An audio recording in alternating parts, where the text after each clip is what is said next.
Hi everyone, நான் காவிதர்ஷினி. Madurai Kerala NEET அகாடமியில் repeaters batch படித்தேன். நீட் 2024 நான் 661 ஸ்கோர் பண்ணியிருக்கேன். இதுக்கு நான் கேரளா நீட் அகாடமியும் என் பேரண்ட்ஸ்க்கும் தான் ரொம்ப பெரிய தேங்க்ஸ் சொல்லணும். நான் கேரளா நீட் அகாடமியோட எல்லா ஷெடியூலையும் ஸ்ட்ரிக்டாக ஃபாலோ பண்ணணுன்னு தான் இருந்தேன். அதை கரெக்டாக பண்ணிட்டேன்னு நினைக்கிறேன். Physics formulas of and revise பண்ணிக்கிட்டே இருக்கணும். அண்ட் தென் பயாலஜி ரிப்பீட்டடாக அதே லெசன்ஸை ரீட் பண்ணிக்கிட்டே இருக்கணும். அப்படி பண்ணிகிட்டே இருந்தாலே டிஃபால்ட்டாக அந்த ஸ்டேட்மெண்ட்ஸ் மெமரைஸ் ஆகிடும், ஞாபகமும் வந்துடும் எக்ஸாமில் அந்த ஸ்டேட்மெண்ட் படிக்கும் போது. கெமிஸ்ட்ரி கான்செப்டில் ரொம்ப நல்ல கிளாரிட்டியோடு இருக்கணும். இதுக்கெலாம் என்னோட டீச்சர்ஸோட நோட்ஸ் தான் எனக்கு ரொம்ப ஹெல்ப்ஃபுல்லாக இருந்துச்சு.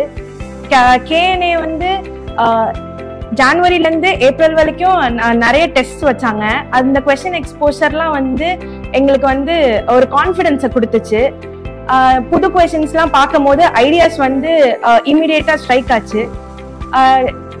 டெஸ்ட் முடிச்சோன்னே டிசி செஷனும் நடக்கும். பேப்பர்லாம் டிஸ்கஸ் பண்ணி இதை வேற என்ன மாதிரிலாம் போடலாம் அப்படிங்கிறதே எங்களுக்கு சொல்லி கொடுப்பாங்க. ரொம்ப பெரிய சப்போர்ட்டாக இருந்தாங்க. அவங்க எல்லாருக்கும் எனக்கு என்னோட ரொம்ப பெரிய தேங்க்ஸ். என்னோட கிளியர் பண்ற வரைக்குமே நீட் நினைச்சு பெரிய பயம் எல்லாருக்கும் இருக்கும். அந்த பயம்லாம் எனக்கு ஓவர் கம் ஆனது என்னோட பேரண்ட்ஸோட மாரல் சப்போர்ட்னால தான். All the best every one. கண்டிப்பா என்ன மாதிரி நீங்களும் நல்ல மார்க்ஸ் ஸ்கோர் பண்ணுவீங்க நீட் 2025ல. என்னோட பேர் சண்முக சுந்தரம், கவிதர்ஷனோட அப்பா. நான் எல்லா ஸ்டூடெண்ட்ஸுக்கும் சொல்லிக்கிறது, பேரண்ட்ஸுக்கு உண்மையிலே ரொம்ப பயமாக தான் இருந்துச்சு. காவியதர்ஷினி இருக்கும், எங்களுக்கும் அந்த ஃபியர் கொஞ்சம் வந்துகிட்டே இருக்கும். அதெல்லாம் காமிச்சிக்கல. கேரளா நீட் அகாடமியில் பேரண்ட்ஸ் மீட்டிங் ஃபஸ்ட்டு அட்டன் பண்ணேன். சில டிப்ஸ் எல்லாம் கொடுத்தாங்க சார். அதெல்லாம் ஃபாலோ பண்ணிவிட்டு எவ்ரிடே மானிட்டர் பண்ணிவிட்டு ஸ்ட்ரெஸ் இல்லாமல் பார்த்துக்கிட்டோம். குழந்தைய இது பொண்ணை அதிகமான ஸ்ட்ரெஸ் கொடுக்காம சப்போர்ட் என்ன கேட்குதோ அதை ஓரளவுக்கு அந்த மூடை சேஞ்ச் பண்ணிவிட்டு, ஏன்னா அதிகமாக ஸ்ட்ரெஸ் இருந்தது, அதை ஃபாலோ பண்ணிட்டு தான் இருந்தோம். அந்த டைமில் நம்மளும் மேலும் கொடுத்துடக்கூடாது அப்படின்னு சொல்லிட்டு ரொம்ப சப்போர்ட்டிவாக அதை மேனேஜ் பண்ணி கேட்குற டைம், எழுப்புகிற டைம், காஃபி டீ எல்லாம் போட்டு கொடுத்து அந்த டைமில் அதை நாங்கள் மேனேஜ் பண்ணிட்டு வந்தோம். இதை ஆஸ் எ பேரண்ட்ஸாக எல்லாருமே குழந்தைங்களை அந்த ஸ்ட்ரெஸ் கொடுத்துடாமல் மேனேஜ் பண்ணிங்கன்னா அவங்க பெரிய சப்போர்ட்டாக இருக்கும். டெஃபினட்டாக எல்லோரும் சக்ஸஸ்ஃபுல்லாக வருவாங்க. கேரளா நீட் அகாடமியோட ஸ்டாஃப் அண்ட் அந்த இன்ஸ்டியூஷனுடைய மெத்தட் ரொம்ப அருமையாக யூஸ்ஃபுல்லாக இருந்தது. அவங்க எல்லாருக்குமே நான் தேங்க் பண்ணிக்கிறேன்.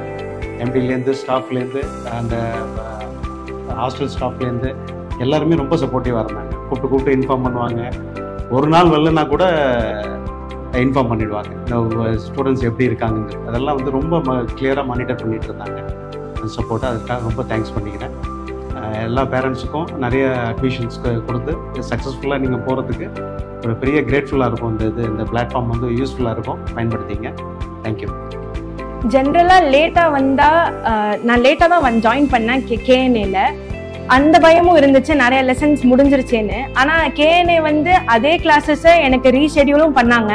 எனக்கு திருப்பி நார்மல் கிளாஸஸோட சைட் பை சைடு அரேஞ்சும் பண்ணாங்க. நான் மிஸ் பண்ண சாப்டர்ஸையும் எனக்கு கவர் பண்ண வச்சாங்க. அதனால ரொம்ப பெரிய தேங்க்ஸ் கேஎன்ஏக்கு நான் சொல்லிக்கிறேன். இங்கே வரும்போது பயமாக தான் இருந்துச்சு, நீட் கிளியர் பண்ணிடுவேனாங்கிற டவுட்டு தான் ரொம்ப இருந்துச்சு கான்ஃபிடென்ஸை விட. ஆனால் இங்கே கொஞ்சம் கொஞ்சமாக அந்த டவுட்டை ரெடியூஸ் பண்ணி கான்ஃபிடென்ஸை இன்க்ரீஸ் பண்ணாங்க.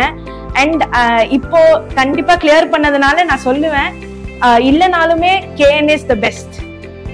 தேங்க்யூ.